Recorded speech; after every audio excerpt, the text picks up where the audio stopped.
in this elusive career where we have so little control. So, I think the biggest thing that we have control over is what are we going to write? Absolutely right. I completely agree.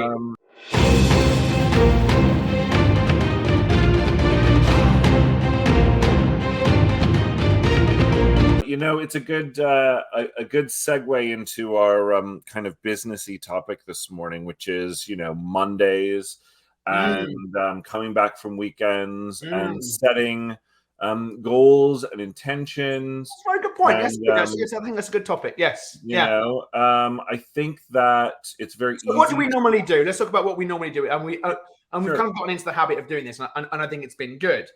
So first of all, in screenwriting, it can feel sometimes like no progress is being made. Yeah. Particularly when you're waiting for other people to do things, which happens at a point in a project. There may be a project out in the world, several projects out in the world, and you're just kind of going, what's happening with that? And it can feel very stagnant. Yeah, absolutely. And it can feel very, very frustrating as a screenwriter.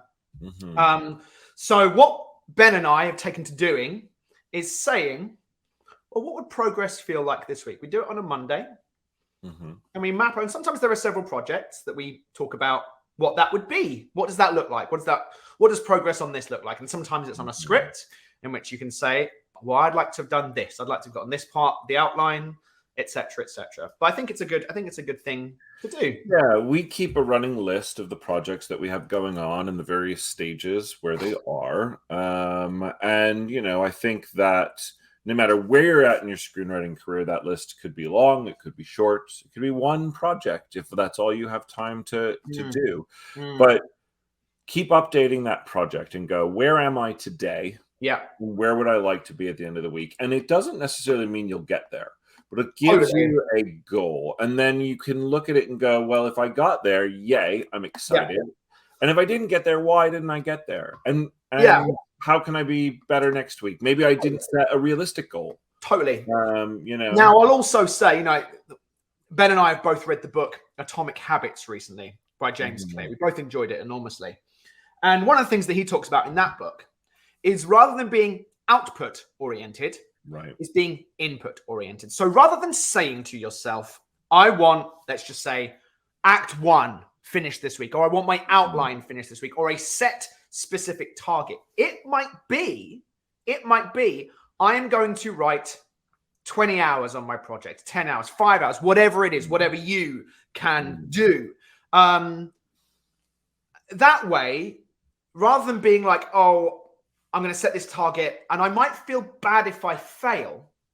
Right. I might feel bad if I fail, if I don't reach a specific target in terms of, oh, I need Act 1. Like you might be writing Act 1 and come across a problem that you hadn't anticipated.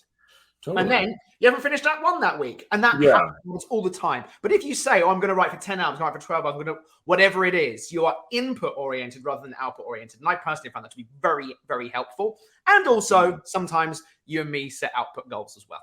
It's like I do think, look, it depends on whether you're on a deadline. It depends on what's going on in your life. It depends on what you want to challenge yourself for. But I think Monday mornings are a good time to kind of assess, how did you do last week? Where are you at? Where are each of your projects at? And what do you want to do moving forward? I also think it's a good check-in time to kind of remind yourself, okay,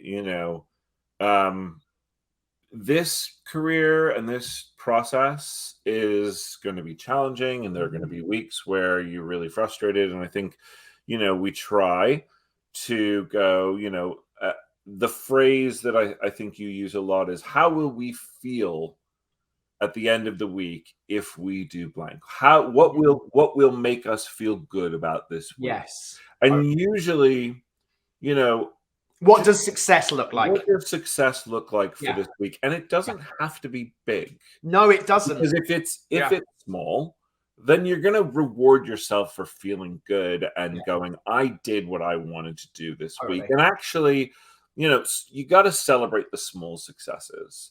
The big ones don't always happen as the big ones are elusive, and the big ones are so often out of your control. Yeah, and I think that's the other thing that's important about this kind of habit of going, what do I want to do this week, is really looking at, well, what do I have control over? We very frequently have discovered that, and the reason I say very frequently is because we forget it and then we rediscover it, and then we forget it and then we rediscover it. Going, what do I have control over and what don't I have control over? And when you do have control over something, do it. Yes.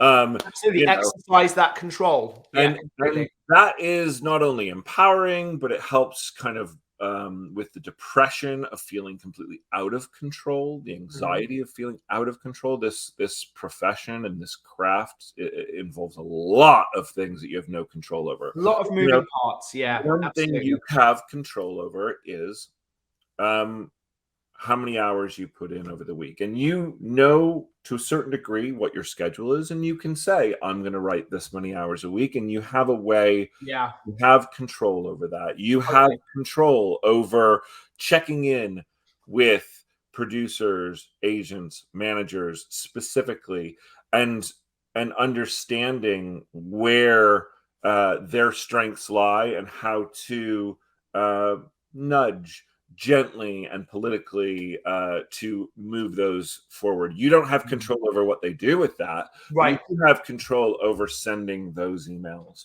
Making those calls. Yeah. You have control over choosing which projects you're going to focus on that week, choosing which assignments you may go out for. All of these small pieces of control are important in this elusive career where we have so little control. So, I think the biggest thing that we have control over is what are we going to write? Absolutely right. I completely agree. And don't let someone take that control away from you. Yeah. It's interesting because last week, we had a very busy week last week. In fact, we didn't do our show for a few days last week because we were so busy. Yeah. We had 2 open writing assignments at big studios. One was at Disney, one was at Universal. And these are basically, and a third one that was submitted to us. And a third one that was submitted to us. And we had to make a decision. We liked both of these. We liked both of these things. And also it was a choice. It was, are we going to choose to do this or are we going to choose to do that? Now, I think that we felt that the our cost benefit ratio wasn't going to be crazy because they were both kind of loose meetings. But one was definitely more of a full pitch. One was definitely more of a full pitch. But it was, yes, sure. One was an initial pitch that was intended to kind of give a sense of where we were at. Sure. And that reminds me also, we did have a request to do a couple of episodes on pitching, and there are so many different types of pitching. Maybe we'll do a special episode or a couple of episodes about that. Yeah, I think maybe we'll plan that. I think we absolutely should, because there's so many different ways to do it. Yeah, it was a choice last week. Are we going to spend time on our own projects, or are we going to spend time on these open writing assignments? We felt and we talked about that going after these writing assignments was good. It was good for multiple reasons. It was good to establish relationships with producers, with studios. Those are benefits. You are meeting people. It's almost like having a general, and a general at Disney, awesome. I'll take that. A general at Universal, awesome. Those kinds of things. And then doing our best work. And people said in those meetings, thank you so much. We can tell you've taken time to really fully get these ideas. Hopefully they were telling the truth. Hopefully they were telling the truth, but at least they said it. They didn't not say it. That's true. They didn't say, well told. Well told. Great.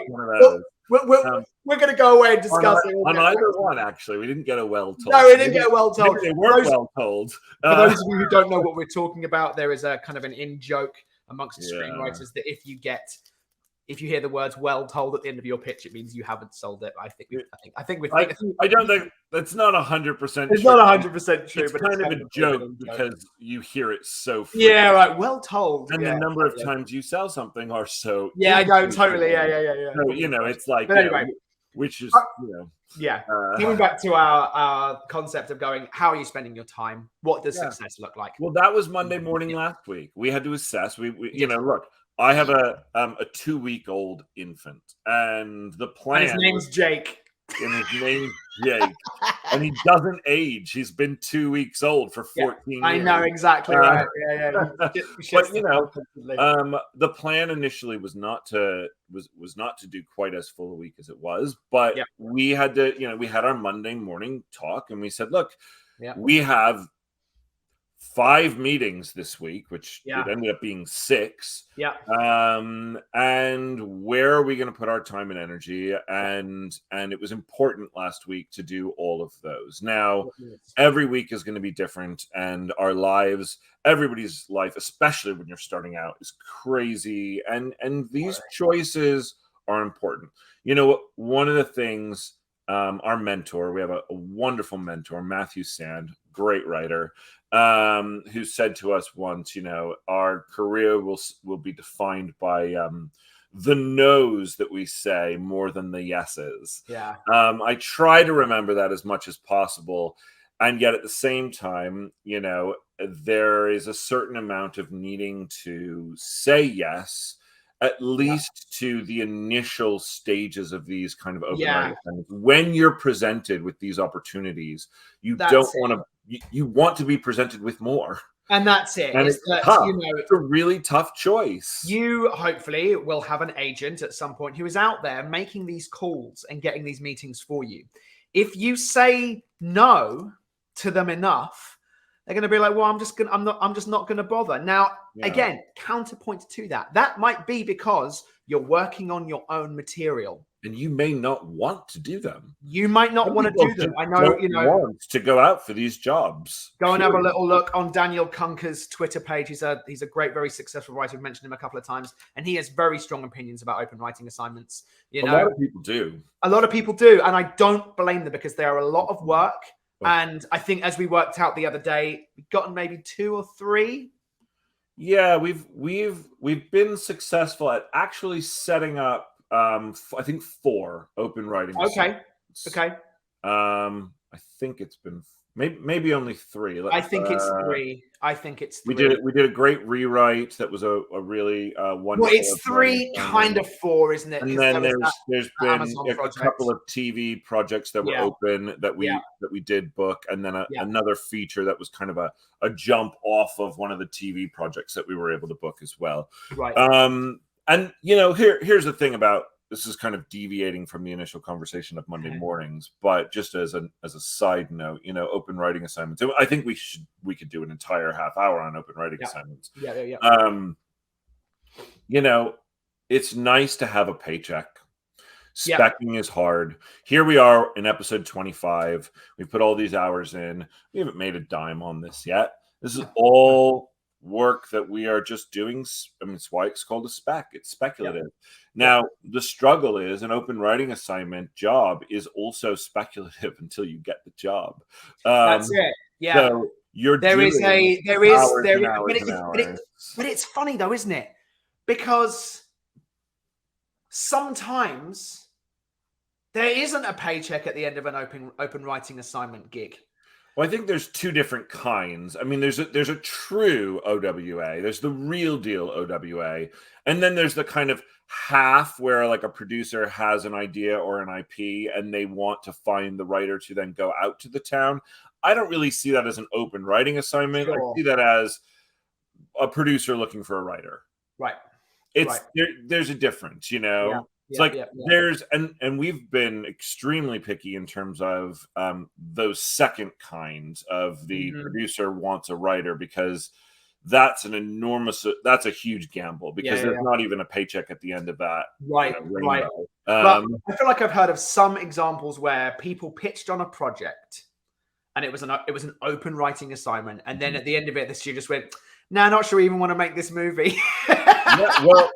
Or a regime change might happen in the middle of this. All these things could happen. In a way, we had a pitch for an open writing assignment. It was somewhere in between. The studio had said, we want to make this movie. Yeah. So they said to the producer, in fact, this has happened to us twice. It has. We want to make this movie. The producer says, okay, we need a writer to go in and pitch on this movie because we've already gotten the okay from the studio. So in that sense, you're not going out to buyers. You're going to a single buyer who has already said they want to make the movie. Right. You go into the producer. Luckily, you're the one that the producer chooses. They probably interviewed, 2 or 3 writers, unless you're high level and they go, actually, you're perfect. And would you put a take together? And you say yes. Right. And then you go in and you pitch your heart out, and they, one case, they literally said yes. And in the other case, they said, we're not sure. And then PTSD. And then both of them, the studio just decided, you know what, we're not going to make this movie. There was one example where we went in, again, don't think it was completely an open writing, so it was based on a toy line. I mean, it was. They had said, we want to make this. Right. So that's one of them. So we went in, pitched, they loved it. They were like, basically said yes in the room. We came out high-fiving with the producers. Fantastic. It was really excellent. And then never got the offer. And we're waiting, only to discover that the company that was aligned with this toy line had decided to sell the rights to that toy line. Yeah, exactly. And then stuff happens. It happens. Gambling, open writing assignments are a gamble. They're stressful. They're a lot of work. So back to the initial conversation. When you start your week, you have to look at, where do you want to put your time? Our manager has always kind of approached things, and I don't know, we've stayed with this advice and sometimes we haven't, but I think it's at least worth sharing, which is always have a spec that you're writing. Always have an original pitch that you're crafting. Hopefully you have an open writing assignment that you're going out for. And for us, because we're primarily features, something in the TV space that we're also working on. So you have at least 4 different things that you have going on at that same time. Now, and we have that at the moment, actually, interestingly enough. We absolutely have got so many projects. We have more than that at the moment. But yes, that's generally speaking, if you can find the time to be crafting a spec, a pitch, going for an open writing assignment, and having something, either if you're a TV writer, have something in features, or if you're a feature writer, have something in TV, because straddling both is really the way that you're going to succeed in this business right now. And I think that, when you look at your week, are you dedicating time to one of those at each in that section? And if you have more than one, which one are you dedicating? Sometimes, you and I will go, you know what? We're so close to finishing this one project that this week we're going to put all the other things aside. I'm just going to focus on this one thing. And I think Monday mornings are a great time to set aside and go, hey, we're starting work at 9 a.m. on Monday morning, or 9:30 or whenever, and let's decide what that week is going to look like. And that may change, but at least you have a plan of attack. So I think for this week, bringing it full circle now, for this week, Jake and I haven't even talked to each other yet this morning. We have a few things on our plate that, some we can talk about, some we can't. But this podcast is currently the most active spec that we are working on at the time. We actually have 3 other specs that are at various levels of development. At different stages, that we're waiting on various other things. So we can't be writing them right now. So we have this spec. So we're going to dedicate our hour a day. Hopefully we get every day in there. I think we're going to. Is there one day where we're not? No. I think we're going to do our hour a day on this spec. The open writing assignments that we went out for, because we went out for 2 of them last week, I don't know if we'll. I think there's anything to do on any open writing assignments this week. I think that there is a 3rd one that I have not finished the script on, so I'll probably try and read that script so that at least I'm prepared in that sense. We have. Now, crafting a feature pitch, that's an interesting one. We actually don't have a feature pitch right now. It's a weird time. Well, it's funny, isn't it? Because I think being kind of steered away from it, I think, given the nature of the industry at the moment. Now, you are starting to hear about feature pitches selling again. Yeah. They do have attachments. So maybe I think the benefit of crafting a feature pitch always is that if you ever decide that it's not the right time to pitch it, you then have a full movie that you can spec, and you can spec it much quicker. This is true. So at some point, I would like to start us crafting a feature pitch as well. Maybe that's something we do on the podcast to a certain degree. That could be helpful with our pitching session. Well, it's funny, isn't it? Because what we're doing at the moment in terms of the outline is a lot of what we would do. It's a lot of what we would do. Yeah, you know, not to the detail, but yes, it's a lot. Yeah, not to the level of detail. It's not scene by scene. Yeah, but you would, maybe do one kind of aspect less of it. Because of my new baby, I don't know that we'll have time to get to that. I'm not sure I'll have time to do that this week. Yeah. But we also have so what is that? We have a TV project that we're hoping to get to the point where we're about to take it out to the town. Yeah, well, currently at the moment, our deal is being made. It's what's called an if-come deal. Yeah, I don't really know what that means, but basically, you probably, because you feel like you know more of these things than I do. I mean, it literally is almost what it says. If you set this up at a distributor, this money will come back to you. Right. Basically is what it says. We have a project that we have set up at a studio that does not have its own distribution chain. They're still one of the very few studios, and if you're in the industry, you probably could guess which one they are.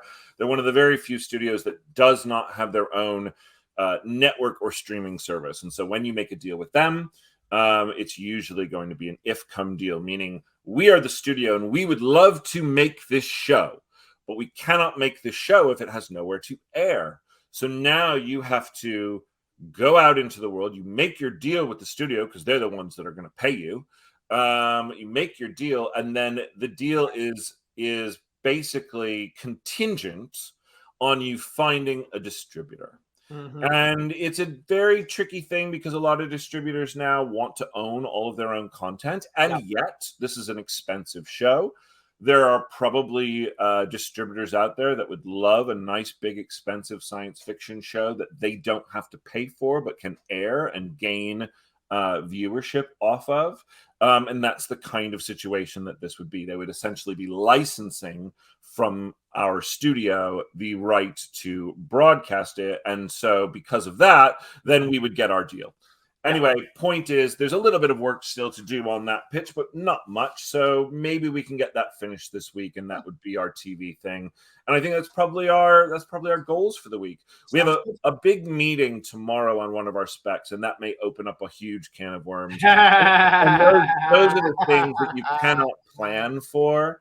But Monday morning at 9:55 a.m., I think we have a nice what would make us feel good at the end of this week's strategy. Yes.